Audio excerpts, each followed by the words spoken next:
is Citizen Weekend with Olive Ballows.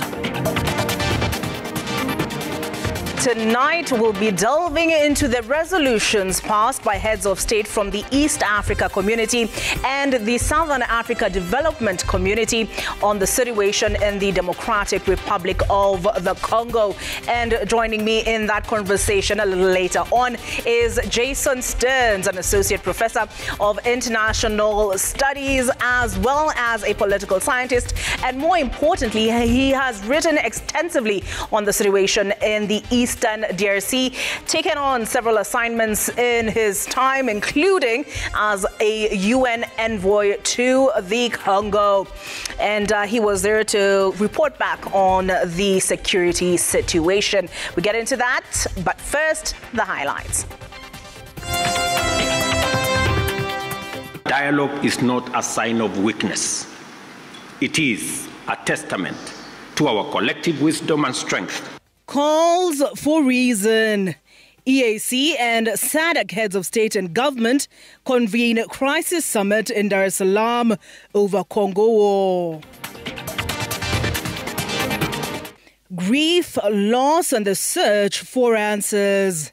Family of murdered patient demands answers as KNH pledges thorough probe over ward killing. KFS on the spot. Man shot and beaten by forest wardens succumbs to injuries in Baringo County. Running on empty. School heads decry meager capitation disbursement by government, saying learning institutions are getting desperate.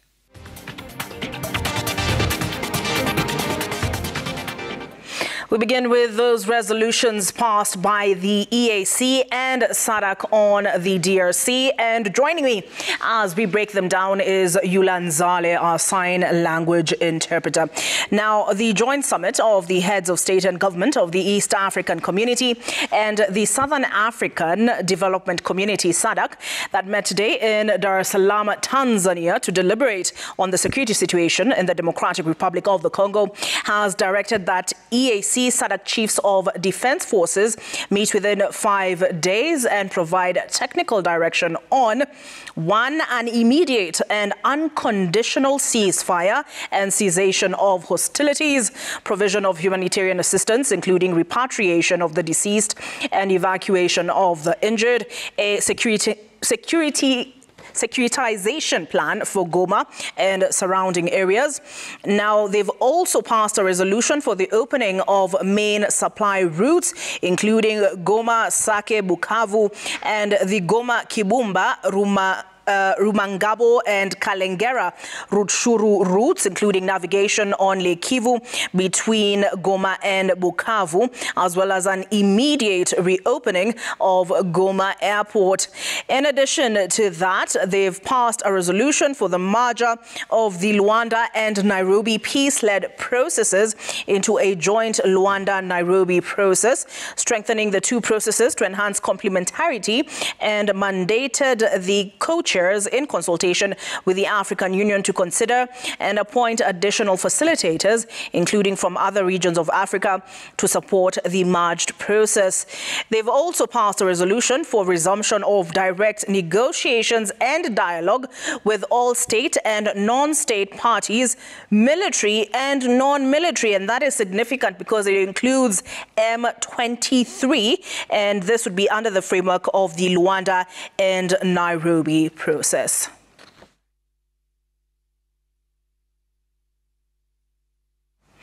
President William Ruto has warned against military intervention, and that is to counter the M23 movement, which stands for the March 23 movement, commonly known as M23, and that is in the Eastern Democratic Republic of Congo. The chairman of the East Africa Community, while addressing a joint summit of heads of state from the EAC and Southern Africa Development Community, reiterated that lasting peace in the Democratic Republic of Congo can only be realized by comprehensive dialogue and collaboration between President Felix Tshisekedi's forces and the M23 rebels. As Seth Olale tells us, the United Nations has adopted a resolution calling for M23 to withdraw immediately from occupied areas in the DRC. Tension and anxiety continues to grip Eastern DRC, with the number of deaths caused by the deadly conflict between government forces and the March 23 movement reaching a staggering 3,000, according to the United Nations peacekeeping force in the region. The situation in Eastern DRC has been worsened by fears of a looming onslaught on M23 by President Felix Tshisekedi's led forces.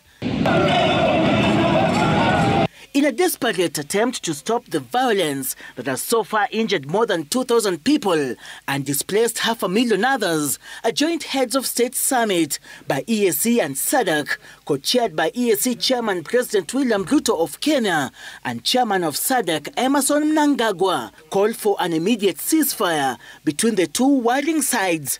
It is equally clear that such a conflict cannot be resolved through military means. We must resist the temptation to think that we can somehow shoot or bombard our way into a solution. I am confident that you agree with me that dialogue is not a sign of weakness. It is a testament to our collective wisdom and strength, both as leaders and as communities. I thus challenge all of us to approach the agenda before us with openness, honesty, flexibility, and commitment to building a lasting peace for Mother Africa. The Heads of State Summit, hosted by Tanzania's President Suluhu Hassan and attended by, among others, Rwanda's Paul Kagame and Yoweri Museveni of Uganda, had DRC's President Felix Tshisekedi following the proceedings virtually. We have to agree that only a comprehensive diplomatic approach, one that addresses the root causes of the crisis, secures the historical integrity and territorial integrity of DRC. With the humanitarian situation worsening in Eastern DRC as a result of inadequate food, clean water and medical supplies, the United Nations has adopted a resolution calling for M23 to withdraw immediately from occupied areas in the DRC, warning that failure to do so would lead to a direct confrontation with the country's government forces. Et je suis profondément perturbé. I am deeply disturbed to see the violence escalate once again. Since the beginning of the year, the M23 armed group, supported by the Rwanda Defense Forces, has intensified its offensive in the provinces of North and South Kivu. Tensions are currently rising in South Kivu, Du Nord Kivu et du Sud Kivu. If nothing is done, it is possible the worst has yet to come for the people of the Eastern DRC, but also beyond the DRC borders. Et peut-être encore à venir pour les habitants de l'Est, mais aussi au-delà de la RDC. The UN resolution adopted at the meeting also demands an investigation into severe human rights violations and breaches of international humanitarian law in Eastern DRC. Seth Olale, Citizen TV. Tonight, detectives have ordered the Kenyatta National Hospital not to discharge patients who are in wards next to the one where a murder incident occurred. Investigators say they want to grill any persons who are within the crime scene and ensure all evidence has been secured. And as you'll hear now from Franklin Nwala, the family of Gilbert Kinyua, a patient who was murdered at the facility, is calling for a thorough probe to ensure justice is served. On the second day on investigations, detectives set up camp at the Kenyatta National Teaching and Referral Hospital, interrogating a patient who was sharing a ward with Gilbert as they collected swabs from the patient for DNA analysis. Nurses and security personnel at KNH were also grilled as police retrieved more CCTV footage. Investigators gave firm instructions for patients who were in the ward next to the crime scene not to be discharged. At the home of Gilbert Kinyua in Nairobi's Dandora estate, his widow Susan Wanjuki was in a state of deep sorrow. She broke down as we talked to her about what befell her husband at the Kenyatta National Hospital. Wanjiku asking how and why anyone would slit her husband's neck while he was at his lowest moment in a hospital bed. As she prepared a meal for her children, she remained unsure of what lies ahead. Sababu kutoka ache kufanya kazi mimi ndio nimekuwa nikitegemeo. Nikipata na wasaidia, nikikosa tunakaa. But inaomba tu justice ifanyike sababu. Without her partner, she told us, providing for the two children who are in lower primary at a local school in Dandora will become a difficult task. The children kept asking where their father was. Sijui nitaendelea aje na life sababu hiyo ugonjwa imenimaliza, sina chochote. Saa sijui nitawa bring up how. Kazi yangu mimi ni mobile nazungusha chai. Married since 2011, life took a turn for the worse when in 2018, her husband Gilbert was diagnosed with a mental health problem. Since then, they have been in and out of hospital accumulating huge bills up to the day Gilbert was murdered in a ward at KNH. Na tangu hiyo maneno ya hospitali ingilie, bill imekuwa ikinisumbua, nimekuwa nikishikiliwa na marafiki. Hata kuraise bill lazima nifanye fundraising ama wenye walikuwa nasoma na wao waigirie ndio at least atoke hii hosi aende hii ama apate dawa zenye zinahitajika ama matibabu. Tumekuwa tu tukistruggle in life. Susan proceeded to KNH to get more information on the murder incident, where she met relatives who were there on learning of the incident. When she left, she was admittedly confused. Na nikiwa kwa nyumba ama nikiwa mahali niko najua ako on a safe side ama safe hands. Hii hospitali na venye ni kubwa, security everywhere, Hai. Sijui niongee niseme nini. The incident has left this family with more questions than answers. KNH still has not provided convincing information to the family about the breach and a most gruesome murder within the medical facility. Even as detectives probe the brutal killing of Gilbert at the Kenyatta National Hospital, back home the situation is worrying. His devastated family has found itself in a place that perhaps coming out is not easy. Franklin Wala, Citizen TV. 3 Kenya Forest Service officers from the Narasha Forest Station in Baringo County, arrested for assault, will on Monday be charged afresh with murder, and that is after 26-year-old Augustine Kipngetich succumbed 2 days ago to injuries allegedly inflicted on him by the officers, including a gunshot wound. The three, Robert Ngilimo, Hilary Bett and MacDonald Wafula, had on Thursday been charged at the Eldama Ravine Law Courts for attacking border operators who had been sent by a client to fetch fencing posts from the forest. And as you'll hear now from Kamau Mwangi, the Kenya Forest Service, through its chief conservator of forests, says it is an isolated incident and under active investigation. It has been pain for the family of 26-year-old Augustine Kipngetich, a boda operator from the Mlango Moja area of Eldama Ravine, after their son succumbed to injuries inflicted by officers from the Kenya Forest Service on Wednesday. The family that borders the Narasha forest says their kin had been requested to fetch fencing posts from inside the forests when they heard a gunshot from home, and knowing their son had gone there, rushed to find out what had transpired. Aliitwa kwa msituni, aenda saidia wengine kazi. Mtu ya boda sinaitwa kila mahali. Sasa yeye alienda. Sasa kuenda huko, kaenda shikwa huko. Kidogo mimi nakuja itwa kijana imeshikwa. Kufika huko hawa ametwanga kijana yangu ameua. Sasa nilifika huko maaskari akatufukuza. Nikaambia sasa mnanifukuza sinieri basi nione hii kijana. Akaniambia mama hatutaki wewe hapa. Sasa mimi nikaenda kabisa na nguvu. Akanisuia kabisa na bunduki. Sasa ile mimi naenda yeye ananisuia na bunduki. By then, Kipngetich had been assaulted and suffered a gunshot wound to his right leg. The officers, in a bid to right their wrongs, rushed the deceased to the Eldamaravine Sub-County Hospital. He was taken to the Nakuru Referral Hospital after it became evident that nothing much could be done for him at the Ravine facility, and he passed on the next day. My husband was a caring person. Venya maskari waliniambia tunaweza kukua wacha kama sai my husband was caring, niko na watoto wadogo. What will I do now? I'm still young. I'm only 21 years old. Nitafanya nini sasa? We were just growing. Boma ndogo sana. Nitafanya nini?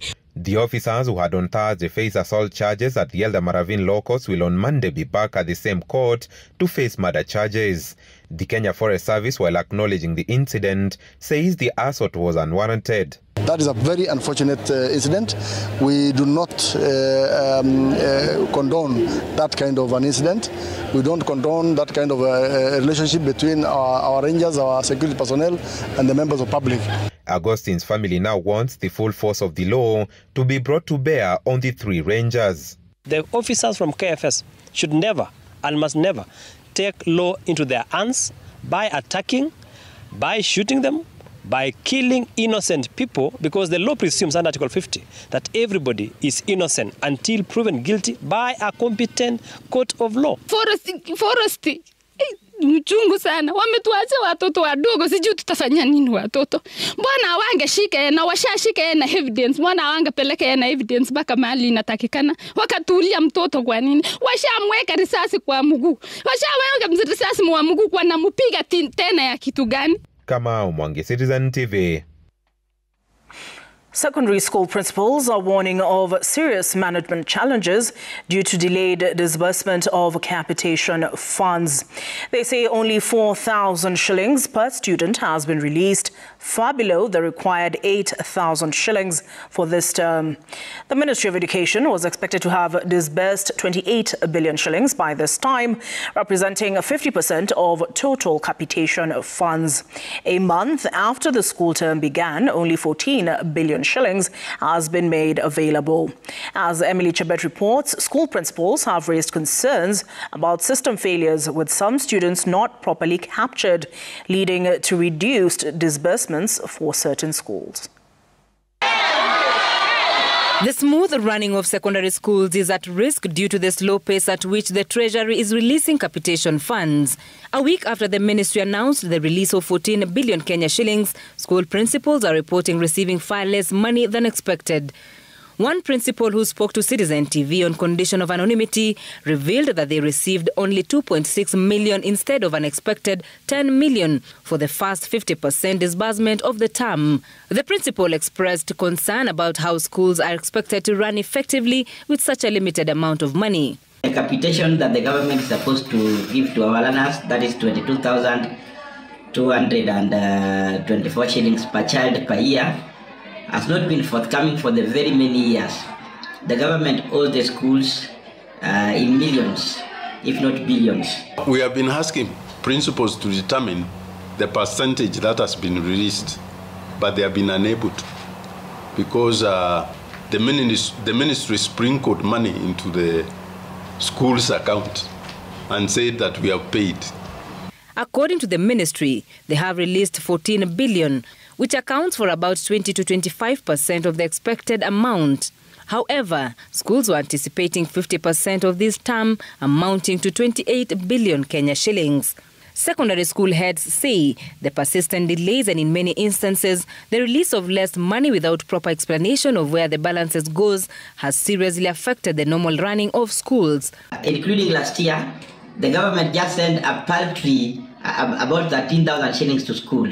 The rest, we don't know where it goes, and nobody seems to be asking questions anymore in this country. Everybody's terrified. I want to put it clear to the wananchi that the running of the schools in this country has reached a critical stage, and every parent must start taking care of their children in school. Capitation to schools, hakuna pesa huku. Mtu anatoa 10%, anasema ametuma pesa. 10% itanunua chokaa ama itanunua nini? School heads have also raised concern about what they have described as doctored Form 3 numbers, where the data of the Ministry of Education reflects fewer students than are actually enrolled in some schools. This discrepancy has led to financial strain as the ministry is releasing less money than needed to accommodate the actual student populations. Schools are running into millions in terms of pending bills, and the principals are simply running out of school. Whenever you see a creditor come in, principals are avoiding staying in their offices in school. We can no longer stay in the offices in school because there is no money in school. Let the country know there is no money in school.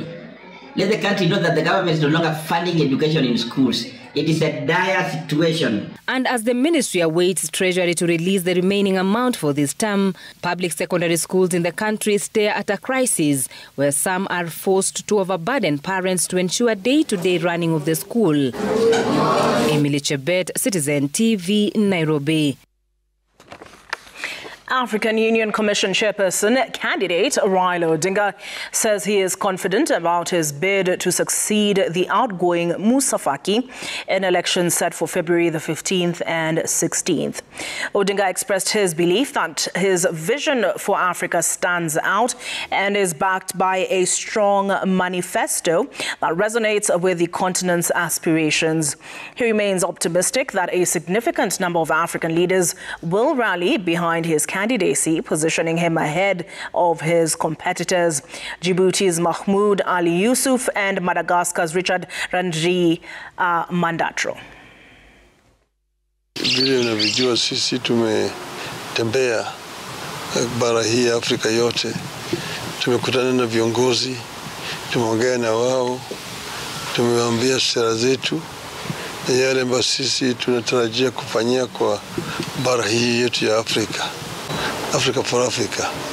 Na hiyo ndio mimi ninasema, ndio sera yangu, na mimi natarajia nitaweza kuchaguliwa.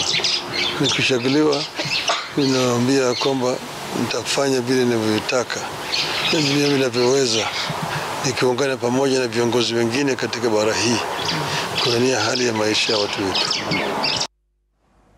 Plans by U.S. President Donald Trump to dismantle the U.S. Agency for International Development, USAID, have suffered a blow after a federal judge barred his administration from placing 2,200 workers at the agency on paid leave hours before the directive took effect. Judge Carl Nichols, however, refused to grant the petitioner's requests to restore grants and contracts and reopen USAID buildings. This, according to international law experts, throws the fate of millions of beneficiaries of USAID-funded programs spread across more than 100 countries, Kenya included, in limbo.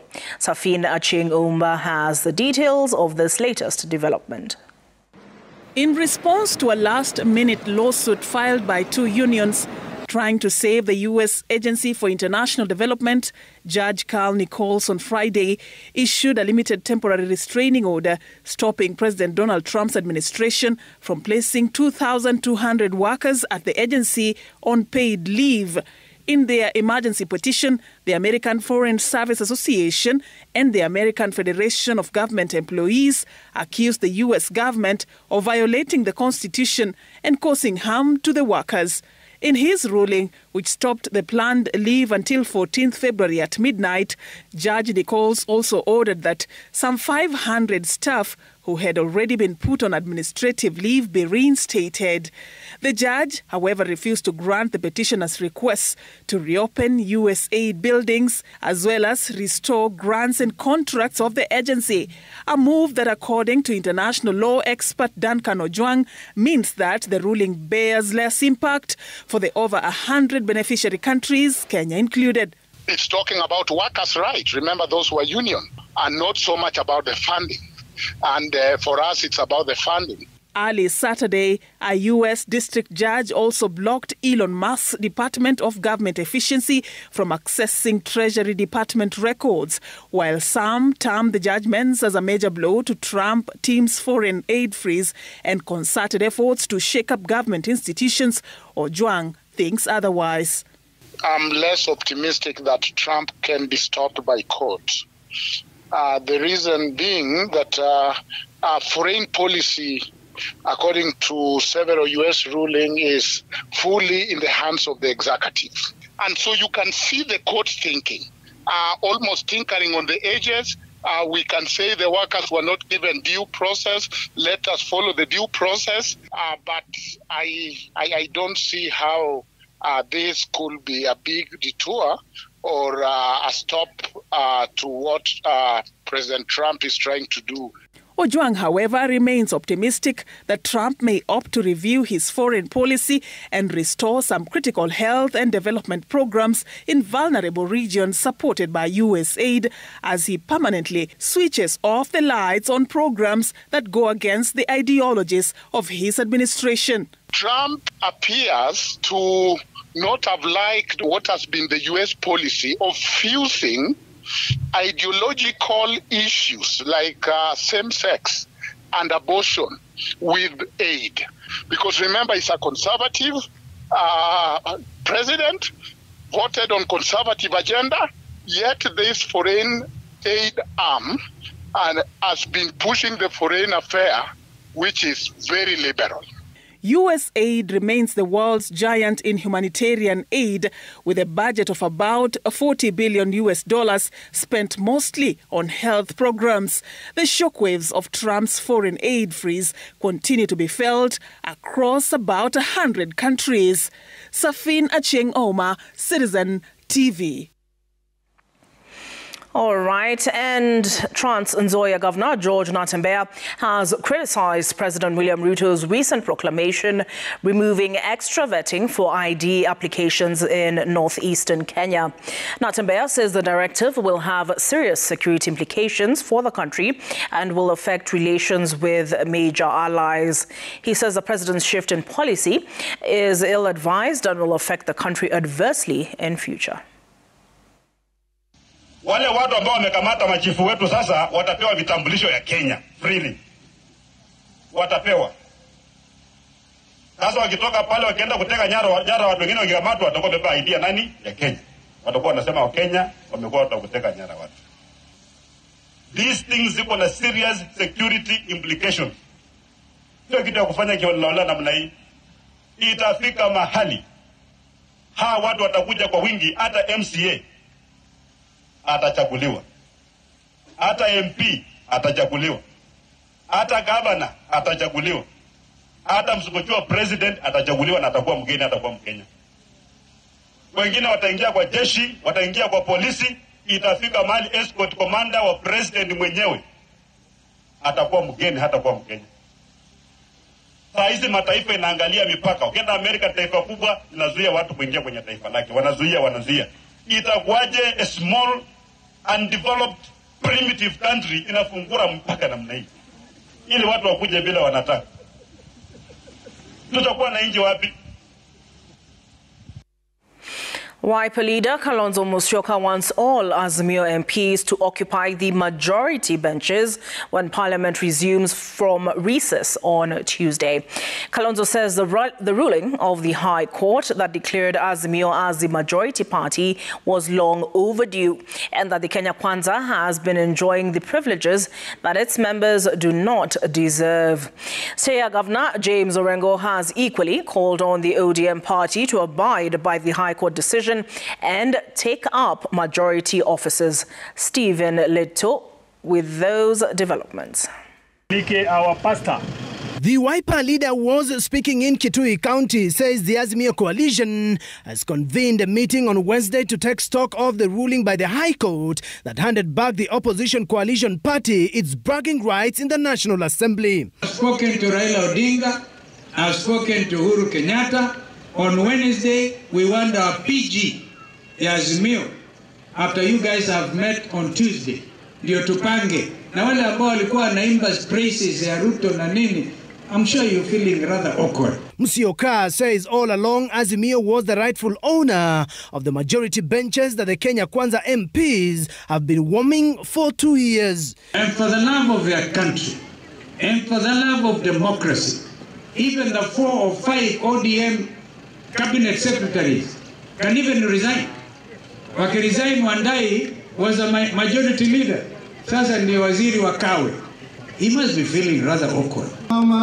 In Siaya County, for the burial of city lawyer Willis Otieno's father, Governor James Orengo asked ODM to take up their new roles as per the court ruling. Orengo suggesting that Junet Mohammed should take up the majority leader's office on Tuesday and Millie Odhiambo the majority whip. I'm asking my party ODM, don't lose this thing that the High Court of Kenya has said that Azimio is the majority party. Don't leave it, because instead of sitting on the table with whoever is in power, the court is giving you what belongs to you. National Assembly Speaker Moses Wetangula has since told off the 3-judge bench, saying the ruling amounted to commentary. Wetangula, through his lawyer, further contested the decision of the High Court that he cannot be the party leader of the Ford Kenya Party and National Assembly Speaker at the same time. Stephen Leto, Citizen TV. Stephen Leto has another report for us, and Deputy President Kithure Kindiki marks his 100 days in office, a stay that has been characterized by ups and downs and rebuilding the second most powerful office in the country. Kindiki's first 100 days at work have seen him position himself as the principal assistant to the president, a departure from the previous office holder who had been at loggerheads with his boss, leading to his impeachment and removal from office. Stephen Leto reports. I, Kithure Kindiki, do swear. When Kindiki was sworn into office, it brought to an end a long protracted legal showdown that was occasioned by the impeachment of Rigathi Gachagua as deputy president. From scenes at the KICC, Kindiki was poised to be the messiah of the current best office that had been clouded by political tensions and a strained relationship with State House. I promise you, before this congregation and before God, that I will not let you down. President William Ruto told those who turned up for the swearing-in at the KICC that, quote, he had almost become a lone voice, speaking about the cabinet's agenda. I will be loyal and faithful. I will try the best of my ability to work hard together with the other colleagues to lighten the burden that you carry on your shoulders, Your Excellency.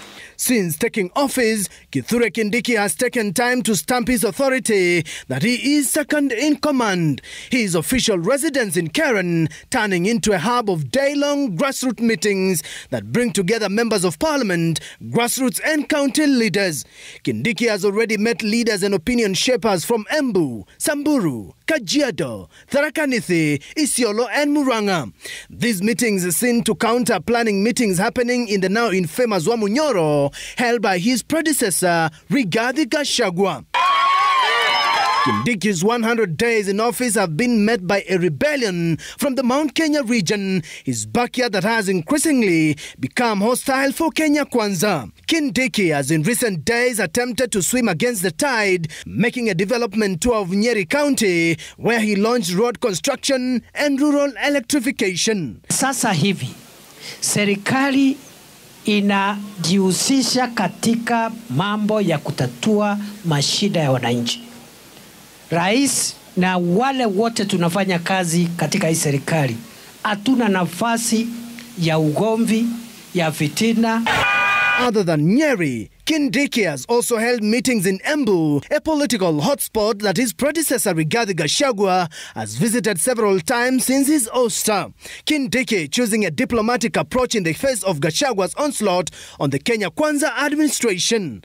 Kindiki choosing to cut an image of a man on a mission to deliver services most of the times, keeping off the politics of the day. Mambo mengine ya kutafuta umaarufu, ya kutafuta sijui nani mkubwa, sijui nani kusema.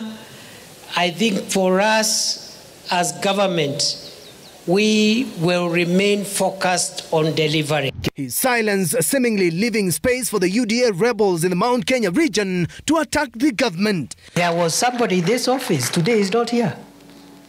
Now he's giving us ultimatum from funerals.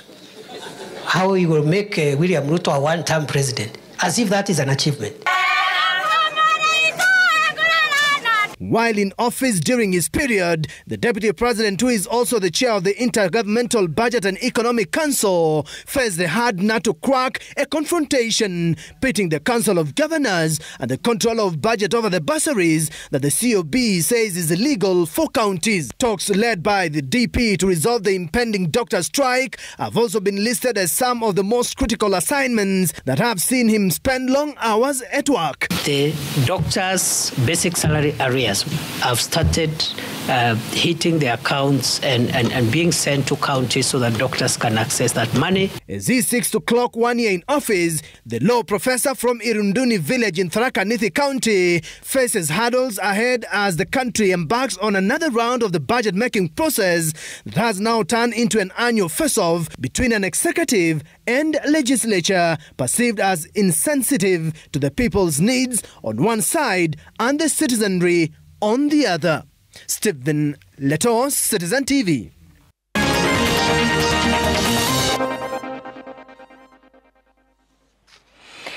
Thank you for staying with us on Citizen Weekend. And chaos erupted at the funeral of a former chief in Matungu Village, Mumias, Kakamega County, after youth accompanying politicians clashed and started fighting at the burial. Supporters of Kakamega Governor Fernandez Barasa and former Sports Minister Rashid Echesa confronted each other, forcing the family to hurriedly rush the deceased's coffin to the grave. Ode Francis has more.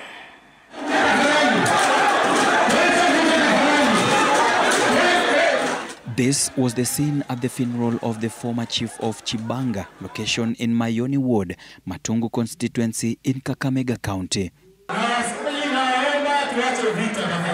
Intense clashes erupted. Chairs were thrown, and state of chaos ensued at the homestead.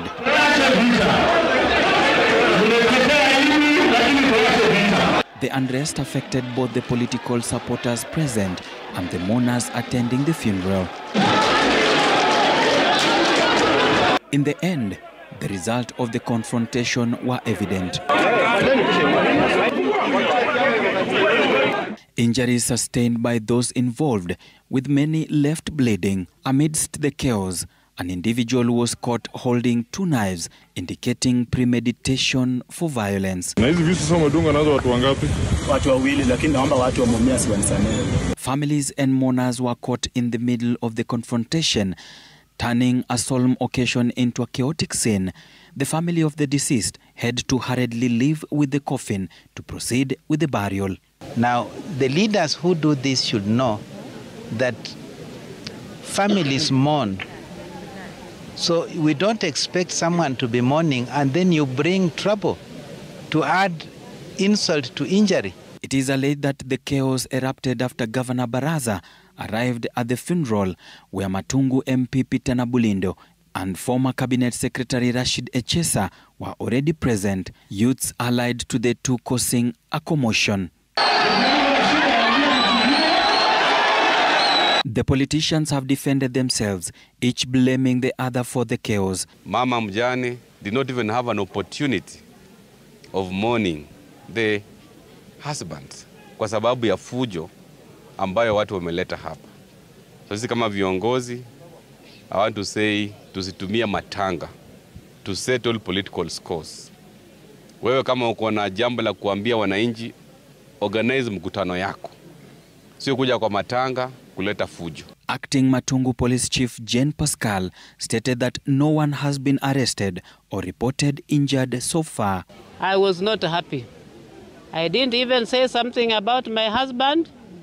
The priest gave me 1-2 minutes. I talked to people who are making a lot of noise. So my speech was not heard by all people, even my own children. Ode Francis, Citizen TV, Nairobi. A day after chaos rocked Kutus Market, sparked by an incident where a middle-aged man's genitalia was chopped off by a local butcher over a 50-shilling demand, the victim, Jepitha Muthi, narrated his ordeal at Kerugoya County Referral after a major surgery at the facility. And as Crispin Otieno now reports, angry residents flattened the suspect's business premises, calling for investigations into the unfortunate incident.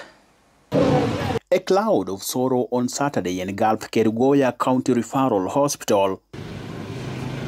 Jepitha Muthi is still reeling in pain after undergoing a scrotum reconstruction surgery within the facility.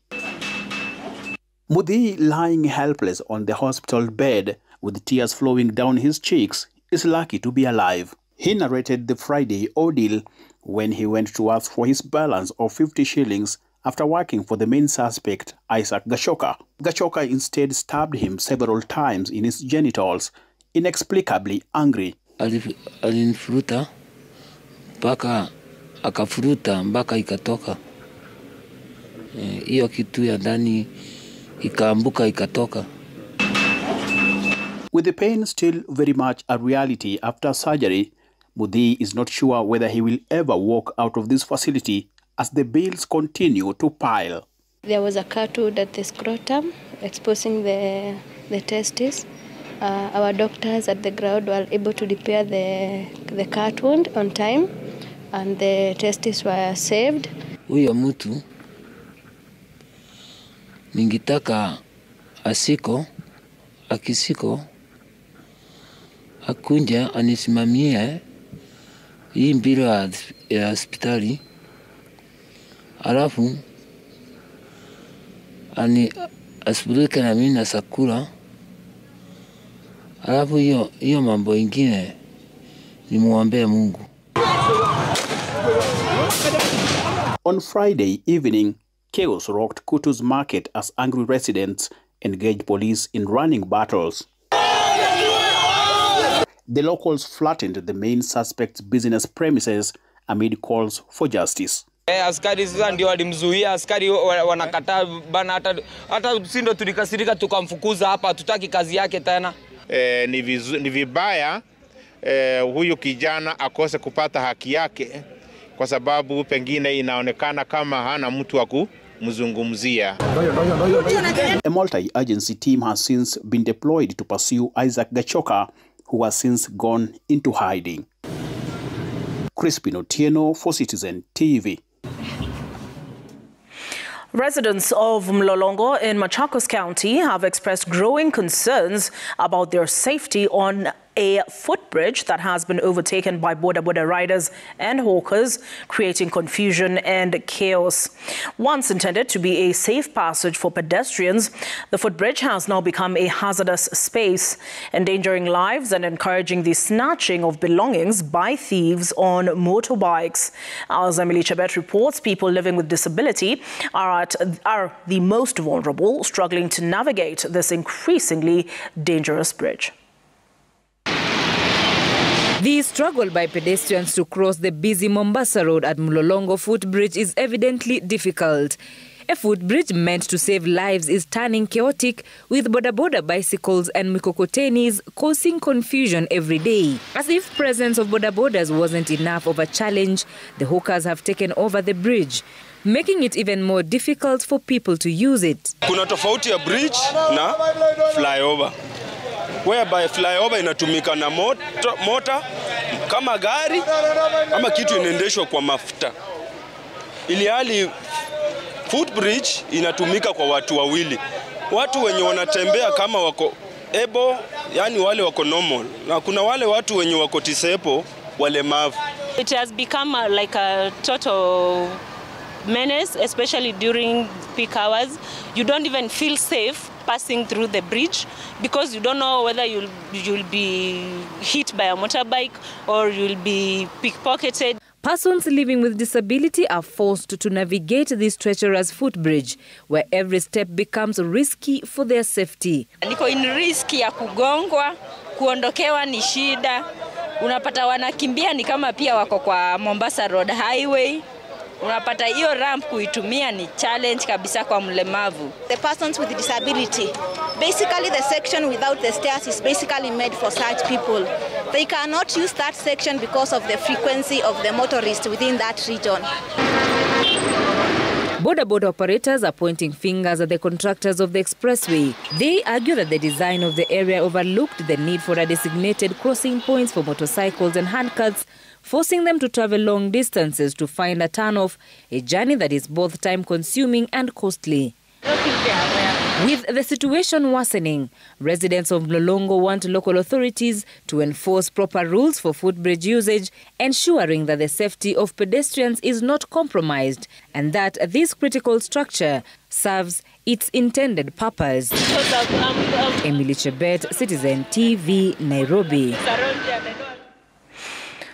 Former Prime Minister and African Union chairmanship candidate Raila Odinga paid a visit to the family of the late Leonard Mambo Botella to offer condolences.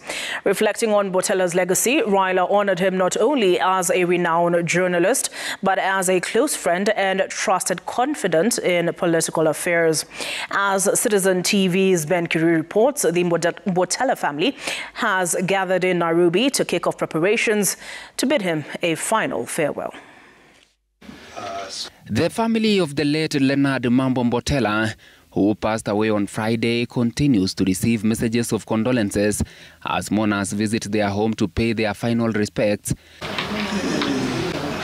Among the distinguished guests was former Prime Minister and African Union AU chairmanship candidate Raila Odinga, who visited the family's Langata residence in Nairobi to condole with the family. Leonard Mambo Botella was an icon in this country, in the field of broadcasting. I was very touched yesterday when I got the news that Leonard had left us. I know that he has been ailing for some times. Each time he had issues, he always called me. All the leaders who have stood with us, you know, my phone has rang for long together with my family. We thank them so much. And even Baba just today just asked to come, and we were happy that I thought he was going to send someone. Then I realized that he's the one coming. We are really honored to have the former Prime Minister here with us. Reflecting on Botella's extraordinary legacy, Odinga praised him for his immense contributions to Kenya's media industry, where he served as a towering figure for more than 5 decades. A Kenyan patriot, somebody who did not think too much of self, but thought of others, and also taught people how to live with each other in a way that respects other people's rights. And that's why it tells you the J. Huni Ongwana. Beyond his expertise and wisdom-filled broadcast, Odinga remembered Botella as a cherished friend to many and a trusted confidant whose political insights benefited him. The veteran broadcaster passed away after a prolonged illness, with his family revealing that he has been battling age-related complications. His pressure was a bit low. So the doctors, we took him to the doctors at the hospital. They were trying to regulate his pressure, but he developed other complications. And then also with age, his immunity, kidogo, he couldn't make it. Yeah. He went to be with the Lord yesterday at exactly 9:30 in the morning. I was with my sister in the ward. We were just holding each other, looking at him. He just looked at us and he just closed his eyes peacefully. The Botella family is mourning their beloved patriarch and making preparations for his final farewell. Tutakapokuwa tumekamilisha kujua kwamba ni lini tutampumzisha baba yetu na wapi, tutawaeleza. Lakini kwa sasa hatuwezi kusema exactly ni vipi, but tunaendelea na mikutano tu na kukutana hapa. Lakini tunashukuru sana nyinyi media kuja kuwa na sisi. Ben Kirui, Citizen TV, Nairobi. An iconic figure. View Travel has won the Best Outbound Tour Operators category at the prestigious Kenya Tourism Awards 2025. View Travel CEO Felix Musa hails the recognition as testament to their outstanding contribution to excellence in the tourism sector. The award comes as the Kenya Tourism Board embarks on an ambitious initiative to increase tourist numbers to 5 million per year by 2027.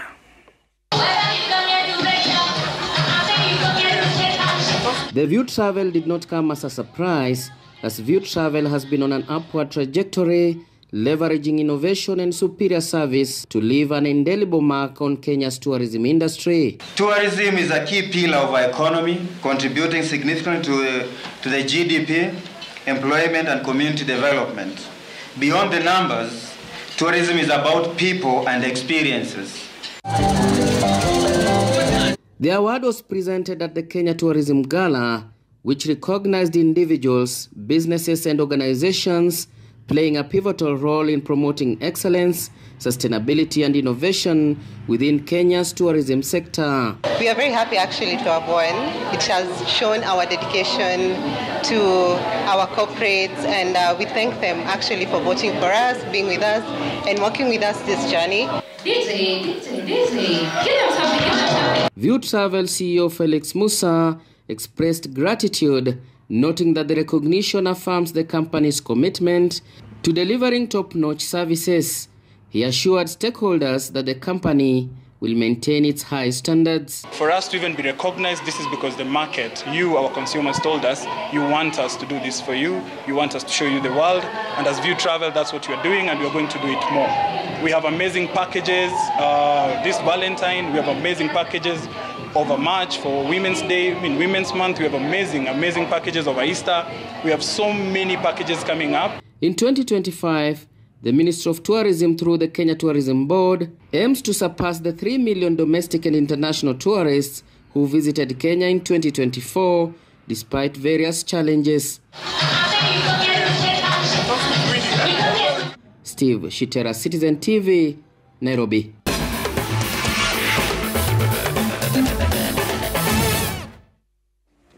World 10,000 meter silver medalist Daniel Ebenyo and Brilliant Jeb Korir bagged the top honors in the AK National Cross Country held on Saturday at the Eldoret Sports Club. Ebenyo crossed the line in 30:48 minutes to claim the win, as Nixon Kogei clocked 30:52.6 minutes for second place, as Weldon Kipkurui Langat finished third in 30:55.7 minutes. In the women's 10-kilometer race, Maureen Jepkoech timed 32:32.7 to come second behind winner Jeb Korir, followed closely by Stacy Ndiwa. Next na prepare kwenda half marathon, but sijaambiwa ni wapi, but very soon. Defending champions Gor Mahia came from behind to claim a 2-1 victory over Mathare United in an FKF Premier League match staged at the Dandora Stadium here in Nairobi. Mathare scored first through experienced midfielder Eli Asieche before Alfonso Media leveled his second goal in 2 matches. Ghanaian midfielder Enoch Morrison had the final say, scoring the winner as Kogalo maintained their third spot. Elsewhere, Police FC and Tusker fired blanks in a top-of-the-table clash in Machakos as Bandari registered their third win with a 1-0 against Sofapaka in Mombasa. Sasa ililetwa uzuri na Enoch Morrison ni kwa Samuel Kapeni, anakwana na Daniel Mukokeli. Kapeni bado na mali, amekwenda chini. It was undeniable, itamtoa timing. Enoch Morrison.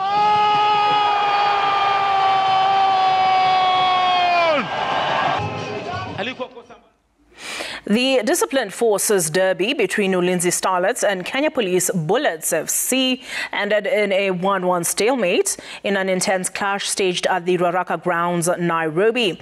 After a goalless first half, Ulinzi Starlets came back stronger in the second period. In the 55th minute, Rebecca Okwaro of Kenya Police Bullets had an early chance but narrowly missed hitting the side net. The deadlock was broken in the 65th minute when Diana Washera capitalized on a defensive laps to put Kenya Police Bullets ahead. However, 13 minutes later, Fazila Adhiambo equalized for Ulinzi Starlets with a spectacular free kick, leaving the goalkeeper helpless. In another encounter, Kibera Soccer women thrashed Bunyore Starlets 5-0. Kwa life yangu ya coaching sijaicheza against Police Bullets. So hiyo first half ilikuwa mpaka niwajue. Kishajua then second half, after time hapo niko na time ya kurekebisha vitu mbili tatu. Hiyo ndio nilifanya. Tulianza first half on a slow, by the time tunarudi to pick up in the game, pick up second half. Na ukiangalia vile tumecheza first half na second half ni totally different. University of Nairobi Dynamite's basketball team defeated fellow varsity side Africa Nazarene Panthers 58-55 in the Women's Premier League staged at Nyayo Gymnasium in Nairobi. The hotly contested varsity derby saw UON starting on a winning note as they claimed the first quarter 15-12 before Panthers took charge of second quarter, the game ending 28. And that was at the break. Dynamites opened a 2-point lead in the third quarter after an impressive show, winning with a small margin of 12-10 before claiming another victory of 18-17 in the last quarter as the game ended 68-55 at the final buzzer. Jane Kemunto was in a class of her own, scoring a game-high 24 points as Susan Jepleting and captain Alicia Elora added 16 and 7.